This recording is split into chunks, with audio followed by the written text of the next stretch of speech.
여기는 약간 더운 정도는 아닌데 따뜻하게 아주 좋습니다. 자, 오늘 11번째 강의인데요. 오늘은 장재형 양숙이라는 분에 대해서 대선이 보낸 편지 내용인데요. 지금까지 본 편지 중에 분량은 제일 길고 당부하는 말씀이 많이 적혀 있는데, 특히 오늘 그 당시 사대부들, 당시 지식인들이죠. 지식인들이 공부하는 데에 어떤 문제점이 있는가를 편지에서 잘 지적을 하고 있고요. 여기 재형이라는 말은 벼슬 이름이에요. 송나라 때 재형은 현자를 보면은 대충 감이 잡히겠지만 지방관청의 그 사법부 수장이라고 생각하시면 돼요. 요즘으로 치면은 검찰총장, 지방경찰청, 지방검찰청, 지방법원장을 합친 그 사법과 형리, 그 다음에 치안을 담당하는 그런 지방의 감찰관이었는데요. 그런 벼슬 이름이 재형이고, 이름이 양숙입니다. 바로 편지 내용 보도록 하겠습니다. 여기서 거사라고 호칭을 하는데, 거사는 제가 출가하지 않고 제가에서 수행하는 수행자들을 사실 높여서 부르는 이름이 거사예요. 그래서 생각난 김에 많이 나왔지만, 한국에서뿐만 아니고 불교계에서 유명한 거사 하면은 대표적인 분이 어떤 분이 생각이 나세요? 유마경에 나오는 유마거사, 부처님 당시에 있었다는 분이고, 그 다음에 중국의 방거사, 한국의 신라시대 때 있었던 부설거사 이런 분이 유명한데, 그래서 거사라는 호칭이 남자분들한테는, 제가 수행자한테는 가장 불교에서는 큰 높은 정치인이라고 생각하시면 돼요. 그래서 일단 거사께서 하시는 것은 하고, 대해종고스님이 재형 양숙에 대해서 거사라고 호칭을 하고, 극히 도와 합하지만 다만 단번에 터지는 경지를 얻지 못했을 뿐입니다. 이렇게 얘기를 합니다.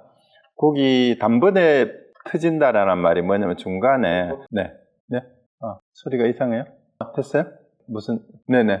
단번에 터지는 경지는 거사, 노거사, 소작, 소위하고 그 다음에 명여합도, 단, 미능득, 다음에 여기 힘력자가 큰 입구자 안에 들어가 있는 게, 이거 와로도 읽고 화로도 읽는데요. 화지일하라는 말은 요게 단번에 터진다라는 뜻인데, 요거하고 비슷한 말이 네 번째 문단에 가면은 요게 격지일발이라는 말이 또 나와요. 여기에 화면에 제가 옮겼는데요. 여기 지금 커서 보이세요? 여기 밑에 두 번째 줄 가운데 약간 앞쪽으로 격지일발이라는 말이나 와지일하라는 말이나 한 방에 딱 단번에 이런 뜻으로 이해하면 됩니다.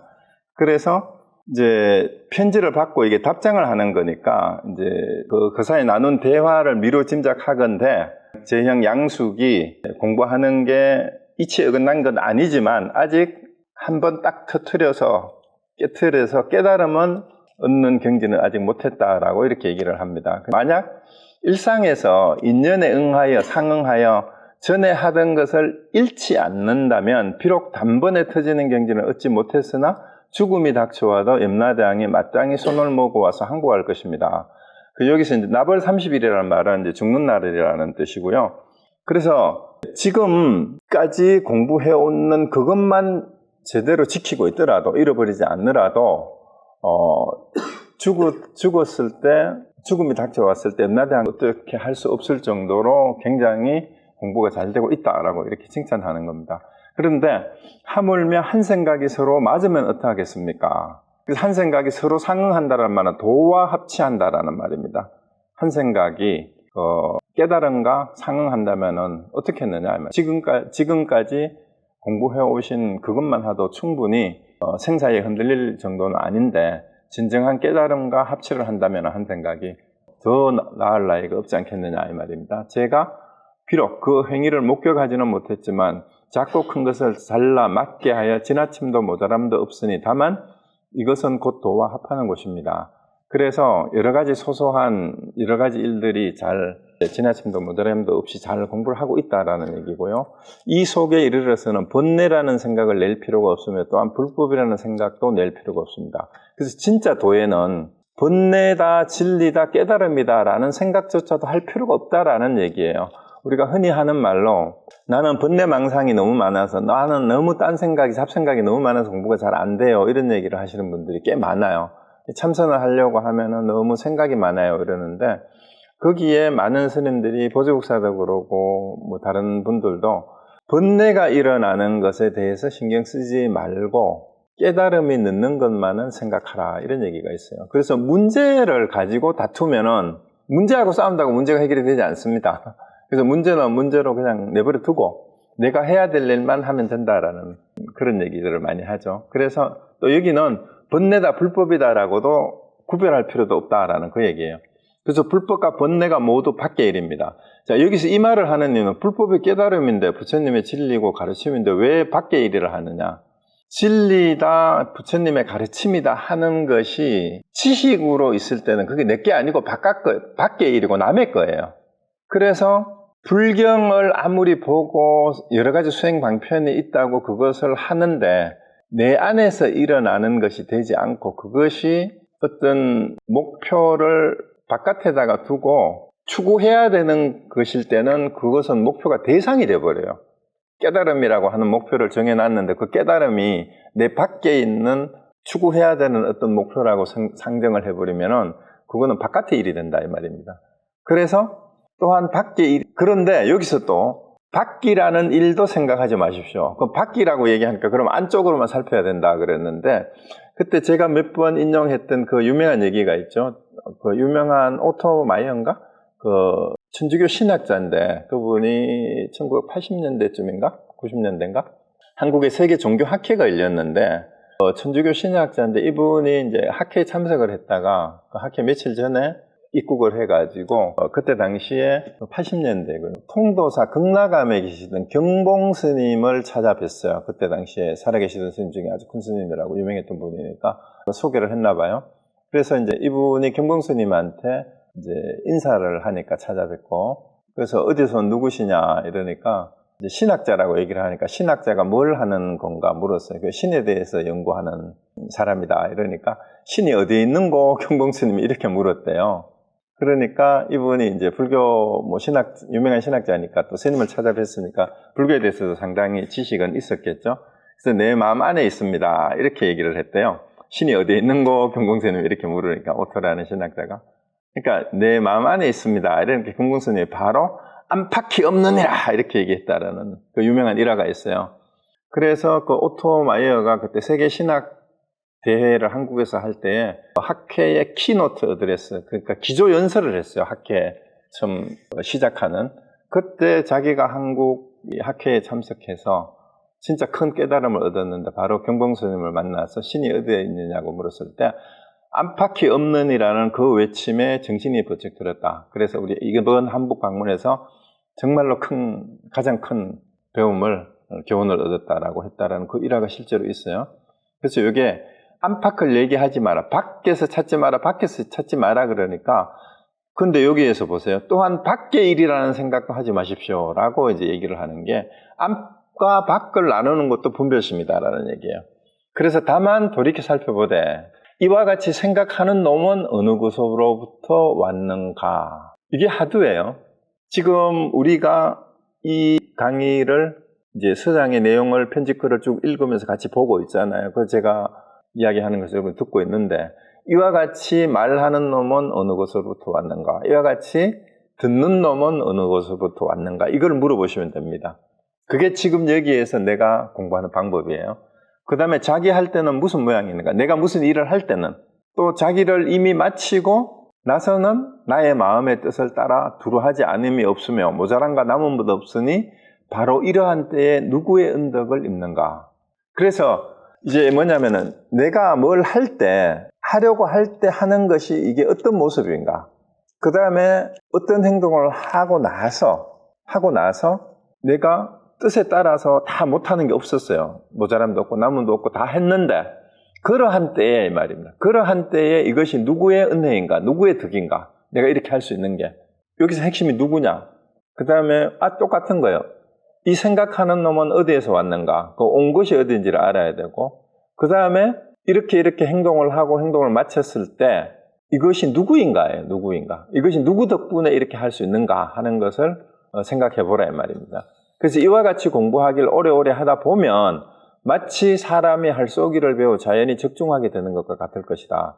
이 얘기는 사실은 이제 대보적경에 나오는 문수사리보살이 부사의 산매, 그러니까 우리가 사량분별로 생각할 수 없는 선정이란 뜻이에요. 부사의 산매는 이거를 누가 물으니까, 이게 뭐냐 물으니까 말로는 설명할 수 없지만 열심히 수행을 하다가 보면 이제 활을 쏘는 사람이 매일 연습을 하고 또 연습을 하고 연습을 해서 이제 백발백중이 되면 나중에는 이제는 아무 생각 없이 쏘도 저절로 적중이 되는 것처럼 그렇게 자연스러워질 때가 있을 것이다. 그래서 사실은 이 얘기가 뭐냐 하면은 제가 자주 하는 게 공부는 운동하는 거하고 똑같다라는 얘기를 자꾸 해요. 그래서 무슨 운동이든지 여러분이 좋아하는 운동을 처음 배울 때는 어려워요. 그런데 그 어떤 순간 어떤 기술에 대해서든 어떤 요령을 탁 터득할 때가 있잖아요. 그래서 자전거 탈 때 예를 들면은 자전거를 처음 배울 때는 수영을 배울 때도 마찬가지고 잘 안 돼요. 그런데 할 줄 알게 되면은 이제 자연스럽게 저절로 되는 거하고 똑같이 노력을 자꾸 하고 하다가 보면은 결국은 익숙해지고 자연스럽게 될 때가 있다. 공부하는 것도 똑같다. 그래서 몸으로 하는 운동도 그와 같은데, 예를 들어서 수영을 배워보고 자전거 타기를 배워보면 수영하는 방법하고 자전거 타는 거를 한번 하고 나면은 일단 완전히 하고 난 다음엔 잘 안 잊어먹잖아요. 한참 안 해도. 그거하고 똑같이 이 깨달음이라는 것도 어쩌면 그런 거하고 똑같다라는 거고요. 그 다음에 이게 익숙해지기 위해서는 끊임없이 연습을 해야 되듯이 마음을 쓰는 일도 마찬가지예요. 그리고 마음을 잊어버리지 않는 것도 그렇게 공부를 하는 것과 운동을 하는 것과 똑같이 마음의 훈련을 끊임없이 하는 거다라고 이렇게 보면 되겠습니다. 그 다음에 중생이 전도되어 자기를 잃어버리고 경계를 쫓아 조그만 욕심의 맛에 탐착하여 한없는 고통을 달겨왔습니다. 날마다 눈 뜨지 않았을 때, 침상에서 내려오지 않았을 때, 반쯤 잠에서 깼을 때 심식은 이미 어지러이 휘날려 망상을 따라 흘러다닙니다. 그래서 우리는 눈 뜨면서부터 벌써 여러 가지 다른 생각들이 일어나서 거기에 끌려가기 십상입니다. 특히 요즘은 눈 뜨자마자 더듬는 게 뭐예요? 머리맡에 놔뒀던 전화기 잡고 스마트폰 잡고 보기 바쁘죠? 그거 들고 화장실 가고 이러다가 보니까 우리가 깨어서 자기 자신을 돌아보는 기회가 점점점 더 환경이 더 없어집니다. 그래서 선악을 지음이 비록 드러나지는 않았으나 침상에서 내려오지 않았을 때 천당과 지옥이 마음 가운데 이미 일시에 이루어져 있습니다. 일어났을 때는 이제 제 팔식에 떨어져 있게 됩니다. 그래서 잠에서 깨어나면서부터 마음속에 이마 천당 지옥이 왔다 갔다 하고 그 다음에 정신을 차려고 보더라도 거기에는 이미 팔식이라는 거, 온갖 생각이 다 담겨있는 우리의 사량 분별에 떨어져 있다라는 얘기가 돼요. 제 팔식에 떨어져 있다라는 말은 온갖 생각의 늪 속에 우리가 빠져든다라는 그 얘기입니다. 그러니까 우리가 하루하루를 생각을 해보면은 이렇게 시작하는 경우가 사실은 많죠. 정도의 차이는 있지만. 그래서 부처님께서 말씀하지 않았습니까? 모든 감각기관은 마음이 마음이 나타내는 그릇이에요. 마음이 나타나는이 아니고 나타나는으로 해도 되는데 뭔 차이가 있냐 하면은요. 우리가 감각기관이라는 건 안입이 설신이를 쉽게 얘기하면 이제 눈하고 귀, 코 이런 건데 이것이 감각기관을 거꾸로 마음이 나타나는 그릇이라고 해도 돼요. 감각기관을 통해서 우리 마음을 쓰는 건데 여기서 왜 나타내는 이라고 했냐 하면은요. 마음이 우리 그 바탕에 있는 마음이 감각기관을 작동시킨다라는 그런 의미에서 나타내는 곳이라고 그릇이라고 이렇게 표현을 했어요. 그 다음에 국토와 몸 등의 저장소는 망상으로부터 모양을 펼쳐 나타난 것이니 물이 흘러가는 것과 같고 종자와 같고 등불과 같고 바람과 같고 구름과 같아서 찰나에 변하고 무너지나니 성급히 움직임은 원숭이와 같고 더러운 것을 좋아하면 똥파리 같고 만족함이 없으면 바람과 불과 같으며 비롯함이 없는 거짓된 습기에 있는 물길른 도래와 같다 하셨습니다. 요거는 이 내용이 나오는 게 대습임능가경의 약간 요약을 해서 약간 비슷하게 이제 인용을 한 건데요. 대습임능가경의 내용은 이렇게 나와요. 이게 눈 등과 같은 육근이 생기면 안식 등과 같은 육식이 생기고 색 등과 같은 육경이 취하는 헤아림과 집착이 생긴다. 이렇게 나와요. 그래서 이게 뭐냐면 우리 감각기관이 생기면 감각기관에 따라서 감각기관에서 일어나는 여러 가지 분별작용이 육식이잖아요. 안입이설이식. 그 다음에 이 육식을 통해서 대상을 색성향 미촉법으로 분별하기 시작하고 그것을 취사 선택을 하기 시작하고 그러면은 그게 대해서 헤아리고 또 좋아하는 건 집착하고 싫어하는 건 내치고 하는 집착이 생긴다 이 얘기예요. 그래서 자기 마음에 나타내는 몸과 기세간은 이 세상이라는 뜻이에요. 기세간. 모두 장식이 드러내는 것이다. 그래서 여기에 나오는 것은 우리 국토와 몸 등의 저장소가 이게 기세간이에요. 우리 몸과 기세간이에요. 국토라는 말이 세상살이죠. 이게 망상으로부터 모양을 펼쳐낸 것이다. 근데 대승 입는가경에는 모두 장식이 드러내는 것이다. 우리의 생각이 사량 분별을 통해서 대상을 그렇게 동일시해서 이름 붙이는 거다 이 말이에요. 그리고 물이 흘러가는 것과 종자와 같다 이런 말은 이제 씨앗이 트는 거고 물이 흘러가가지고 여기저기 흘러가가지고 물을 적시면서 여러 가지를 이렇게 자꾸 변화를 시키고 만들어내잖아요. 이렇게 생각의 흐름이 이와 같다라는 거예요. 등불같이 바람같이 구름같이 끊임없이 변화하면서 바뀐다라는 뜻이에요. 그래서 성급히 움직이면 원숭이처럼 그러니까 우리 생각이 그렇다는 얘기예요. 온갖 잡생각이. 그 다음에 더러운 것을 좋아하면 똥파리 갖고 오라는 얘기는 우리는 더럽다고 그러는데 똥파리는 그게 너무 좋아서 그쪽을 자꾸 덤비잖아요. 근데 우리가 알고 보면 우리가 집착을 하고 탐진치를 통해서 탐심을 내고 집착하는 곳이 알고 보면은 똥파리가 좋아하는 더러운 곳하고 똑같은 것일 수도 있다라는 그 얘기입니다. 그 다음에 만족함이 없으면은 없는 것은 바람과 불같이 그렇게 변화무쌍하게 한 곳에서 만족할 수 없고 머물 수 없다라는 그 얘기예요. 그래서 필요도 없는 거짓된 습기에 인은 물 길른 도래가 끊임없이 계속해서 잘못된 습관이 우리를 감싸고 돌면서 우리 삶을 이런 식으로 끌어가고 있다라는 얘기입니다. 그래서 여기에서 알아 깨뜨릴 수 있으면 곧 인상과 아상이 없는 지혜라고 부릅니다. 그래서 이렇게 끊임없이 별의별 생각을 다 하면서 하루하루를 살아가는 그 상황 속에서 이것을 알아차리면 이게 전부 다 팔식의 장난이다라는 것을 알아차리면은 나의 스스로 내가 있다라는 생각하고 사람과 내가 인상은 이제 금강경에 나오는 아상, 인상, 중생상, 수자상으로 해석하는 게 맞을 것 같아요. 인상은 뿌드갈라를 금강경에서는 인상으로 번역을 했는데 윤회의 주체가 있다고 생각하는 거예요. 그래서 이제 그 부파불교에서 독자부하고 경양부에서 내세웠던 건데 남이 있다라는 그런 게 아니에요. 여기서 이제 한문으로만 해석하는 사람은 남이 있고 사람이 있고 내가 있다 이렇게 생각하는데 그게 아니고 우리가 윤회의 주체가 있다라고 생각하거나 내나 내 것이라고 있다고 생각하는 그러한 관념들이에요. 그래서 이것 때문에 모든 번뇌망상이 생기고 제8식이 끊임없이 변화하면서 사량분별을 일으킨다라는데 나와 그 다음에 윤회를 하는 주체가 있다라는 생각 이런 생각들을 없애면은 참다운 지혜가 거기서 드러난다라는 그게 이제 아상과 인상이 없는 지혜다라고 얘기한다라는 거죠. 그래서 이 부분이 제일 중요해요. 여기에서 알아 깨뜨릴 수 있으면은 하루 종일 눈 뜨면서부터 이러한 생각들이 끊임없이 흘러가는데 그 생각을 하는 그 순간 그 자리에서 이것이 망상이다라는 것을 알아차릴 수 있으면 근데 어떻게 알아챘냐면 위에 나오는 질문하고 똑같아요. 이렇게 하고 있을 때 이게 무슨 모양인가?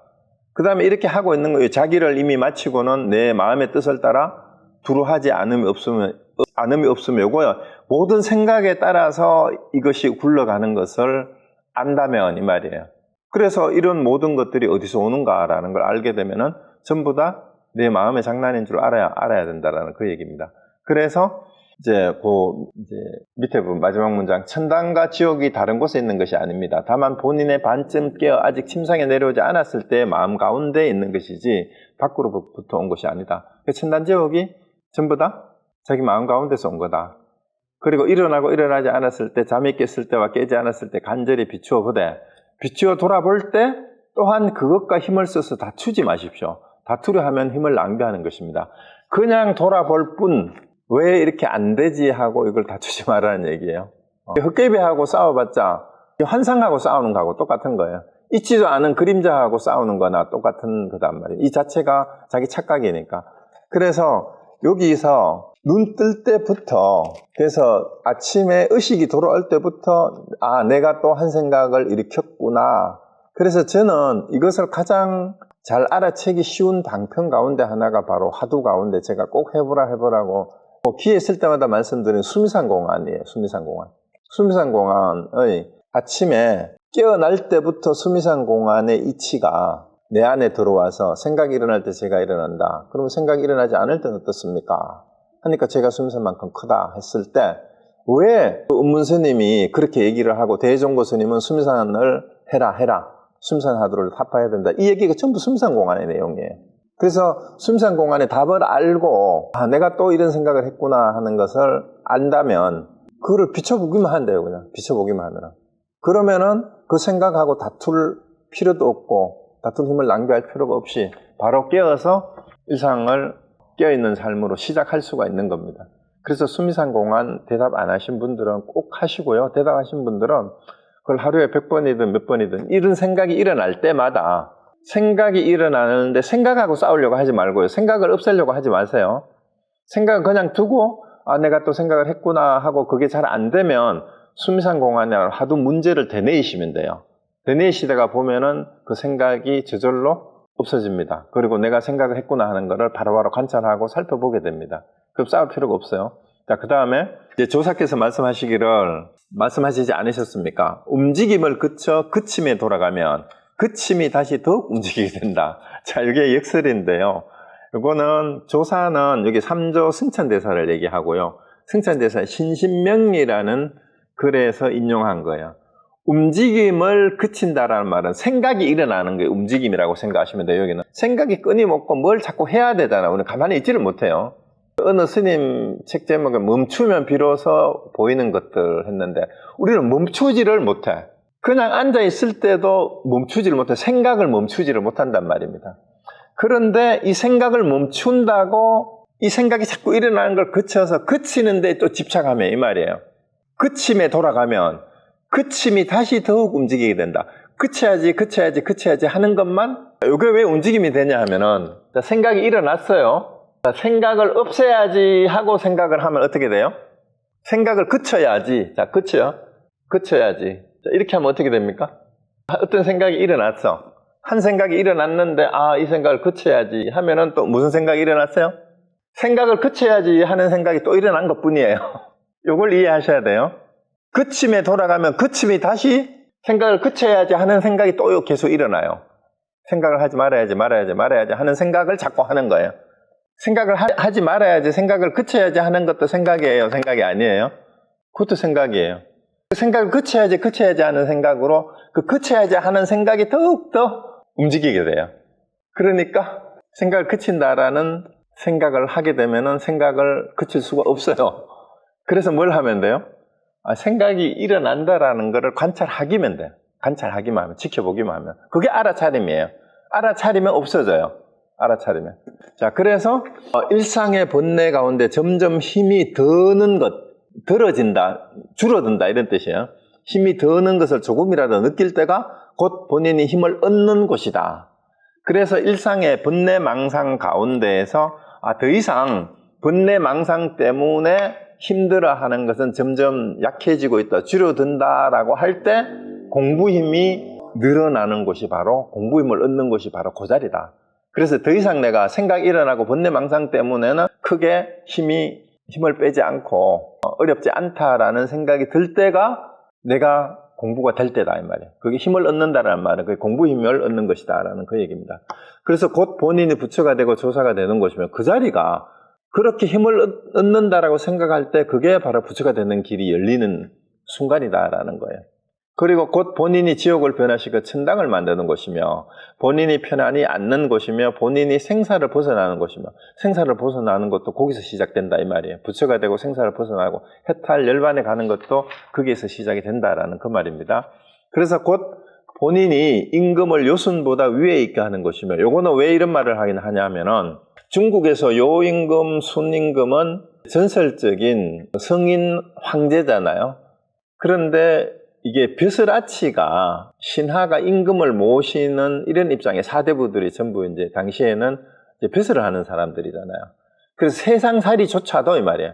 세상살이에서도 자기가 모시는 임금이 중국의 전설적인 요순임금보다도 더 훌륭한 임금으로 모실 수 있게 하는 그 자리가 바로 그 자리다. 어떤 자리요? 생각을 움직이는, 그것을 알아차리는 자리. 그렇게 해서 더 이상 생각이 일어나는 것 때문에 내가 힘들어하지 않을 때 그게 공부가 힘을 얻는 자리고 그게 부처되는 자리고 세상살이의 모든 사람들을 승인의 자리에 올려놓을 수 있게 하는 그런 효능이 있는 자리다 이 말이에요. 그 자리가 그 곳이라고. 곧 본인이 시들어 피폐함에 지친 백성들을 일으켜서 이제 관리니까 이제 피폐한 백성들을 힘든 백성들을 제대로 다스리고 보살피는 그런 자리가 바로 그런 자리다 이 말이에요. 그래서 공부뿐만이 아니라 세상 일조차도 윗사람이든 아랫사람이든 자기가 자기 자리에서 윗사람을 섬기고 아랫사람을 보살피고 하는 일도 원만하게 이루어지는 자리가 바로 그 공부 힘을 얻는 그 자리다 이 말이죠. 왜냐하면 모든 것이 생각으로 이루어져요. 내 한 생각이 지혜로울 때 윗사람을 섬기는 일도 지혜롭게 섬길 수가 있고 내가 보살펴야 되는 부하들이나 백성들도 자식들도 그 한 생각 지혜로운 데에서 그게 가능해지는 것이니까 곧 본인이 자손들을 덮어 감싸주는 것입니다. 여기에 이르면 부처와 조사를 말하고 마음과 성품을 말하고 현묘함을 말하고 이치와 진리와 현상이라고 해도 돼요.